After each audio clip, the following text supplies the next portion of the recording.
So let's talk about the Celebration Bowl. So as we're recording this, Celebration Bowl is going to be occurring on Saturday. Is the matchup that I wanted after I saw North Carolina Central lost. FAMU and Howard, okay? The Hollywood Bowl is what I call it. And shout out to Ariel, our co-host, course for the show. She texted me and she was like, congratulations on getting the Celebration Bowl that you wanted. I'm like, thank you. You know what I'm saying? Because she wanted North Carolina Central and FAMU. So I was like, you know what? I want FAMU and Howard. So we got that. You have a Howard team that competed against Northwestern. They competed against Eastern Michigan. They beat North Carolina Central. They've shown the proficiency to score. They have an amazing running back room. They have Kenny Gallup and Anik Dankwa. Like, they have so many amazing players around that team, and they've shown that they can compete. But FAMU just seems to be a totally different team and a different juggernaut, and they've wanted to get the Celebration Bowl win since 2019 when they should have made it instead of North Carolina A&T, which Ariel knows how I feel about that one. So, Flicks, I want you to tell me, who do you think wins this matchup and why? Oh, man, it's going to be a really good matchup. I will say, I think FAMU actually takes this game. I think Florida A&M could run away with it. Part of it is Quentin Williams, man. I'll bring it up every week. Win and loss is based on how well Quentin Williams will play. But this is also a very big moment. And really in the Celebration Bowl, there's no time to be a second-half team. There's no time for slow starts. Usually the team with the most momentum ends up winning the game.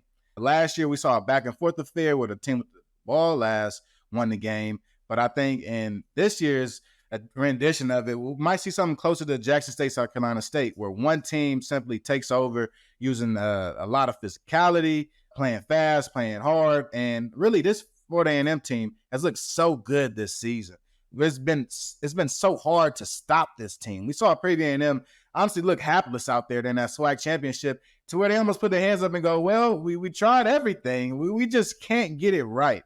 So to me in this game, I think Howard has an excellent team defensively and offensively. I think that if Quentin Williams doesn't get things going early, giving the ball to Casey Hawthorne, moving the ball again to the edge, getting it to Eden James, if these things don't happen, I don't think Florida A&M is going to play with their food. I really feel like this Florida A&M team is on a mission this season.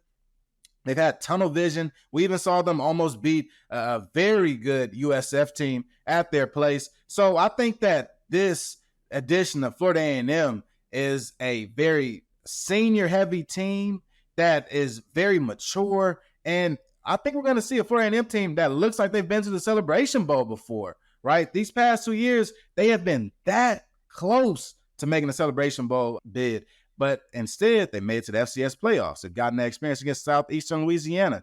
Instead, they've been at home watching Jackson State. I think that this Florida A&M team has been waiting for this moment, and this is one of the biggest moments in these guys' careers. We're going to see the end of great careers by Jeremy Musa, guys like Marcus Riley, John Marie Shareed. These guys this is a legacy building game here. You know, I think that before the season, my dream matchup with North Carolina Central and Florida A&M.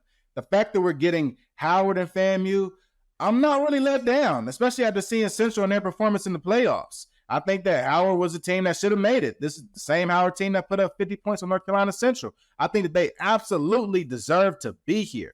I think at the end of the day, this game may go down as maybe a 34-21 type matchup. I think that Howard may not be able to get things going throughout the game and fall behind, and FAMU cruises to a nice victory. I feel that. So, first of all, I want to say that this is great for both programs because they're going to get the opportunity to showcase the talent that they have on both of those teams. I think that you have a Kenny Gallup that I think could easily be a draft pick because we know that out of the HBCUs, a lot of NFL teams, they like the defensive players. And I think you look at Kenny Gallup, I think he fits all of the measurables, the talent, the skill. So I think this could be a great showcase for him on such a big platform of ABC in a big spot such as a Celebration Bowl. I think that for Marcus Riley and Jerry Musa and a lot of those players that are going to be graduating really soon, or have graduated, because we know that graduation is going to be on Friday before the Celebration Bowl. So some of them might graduate on Friday, and then Saturday they're playing. So, you know, we don't know, but I think it's going to be just great to see them get that spotlight because I believe both programs and their players really deserve it. And I know that these are two big brands within the space. And I think you're going to see a lot of celebrities that went to these institutions, a lot of support in that way. So I think that just culturally is going to be amazing. And that's why I clamor for it. I think the football fit is amazing, but I just think just what surrounds it, especially in Atlanta, then you have the band of the year that's going to be on Friday. I think it's just going to be amazing. Just the hype surrounding this Celebration Bowl weekend, probably the best of all time. But Flicks, I got to be honest with you, man. I got to be honest with you. I'm torn, man. Because I'll tell you the reason why I'm torn. Okay, like outside of Fort Valley, Fort Valley is my school, man. But my two dream schools is FAMU and Howard, man. I'm not just making this up. Like literally, like when I was in 7th grade, I really started thinking about college, and it was FAMU and Howard because both of them had amazing mass comm programs. I used to watch Jay Murphy, he's a big DJ now. Jay Murphy and his crew at WHUR at the radio station. I would watch their vlogs and them do their radio show, and then FAMU being not that far from Macon, Georgia. I want to go down there. I'm like, man, like. But I found out that Fort Valley was in the area. I knew about Fort Valley, but it clicked. Oh, there's an HBCU in my community. So that was what I aspired for because I'm like, I don't really want to leave Georgia like that. But I got a lot of love. I root for FAMU. Howard gave us this opportunity, man. We're on their radio station, man, Sirius XM.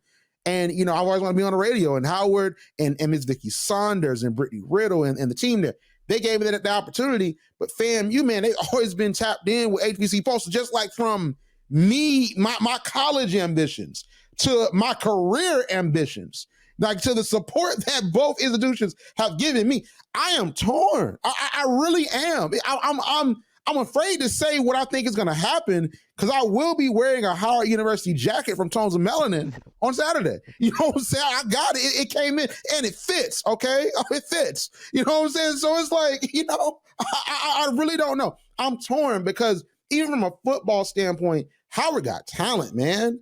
But FAMU has talent too. And FAMU is not your run-of-the-mill, quote-unquote, swag school where they swear all they care about is offense. They just like the pretty offense. No, FAMU has some thumpers, man. Like they can match up. They'll match up with USF, man. So like it's not like they just throw passes. Like no, they got some guys. So this is not like this is like Jackson State versus no. FAMU got it. So Flicks, you ready? I'm gonna try. I'm gonna try.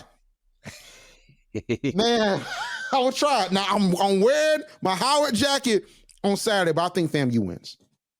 I think FAMU's gonna win, man. They're gonna win it for the SWAC. They're gonna win it for the SWAC, man. Like I think that it will be a close game.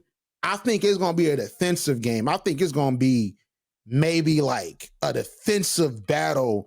It's gonna be 24-21, something along those lines, like nothing too crazy, maybe even less than that, but it's just going to be intense. We might see a 2016 Celebration Bowl type of vibe, where it was just like 10-9, like a field goal. Like I just really think this is going to be like that because Howard's defense is nothing to play with and FAMU's defense is nothing to play with. I want to see what Jeremy Musa does. I think Musa is an amazing quarterback. He makes some very interesting decisions in the pocket often, to be 100% honest, but I think that FAMU is very equipped for this. I think that they're the better team. Honestly, really do.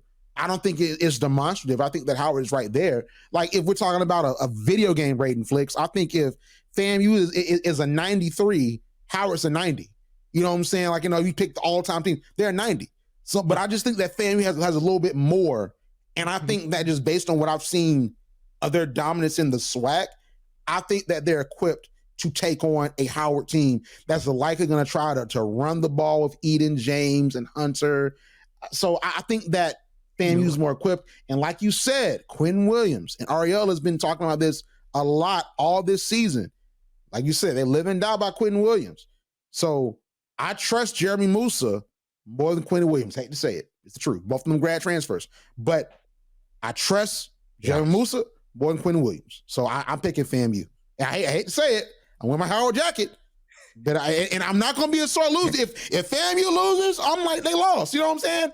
And I'm wearing my Howard jacket next show. But like, because I'm like, I still won. I'm going to see this. You know what I'm saying? Like, but at the same time, I just think FAMU got it, man. Yeah. And even talking about Jerry Musa, he can be late. He's late on a lot of his passes, and that's something that makes him look a little more inaccurate. Kind of talk about the same thing with Quinn Williams also.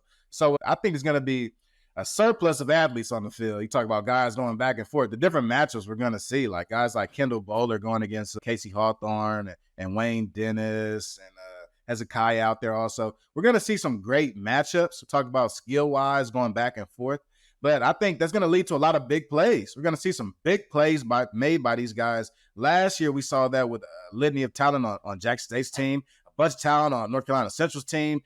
It got to a point where it's like, who's going to make the biggest play? And we even saw Travis Hunter go in there and make a catch with 4 seconds left to keep the game going.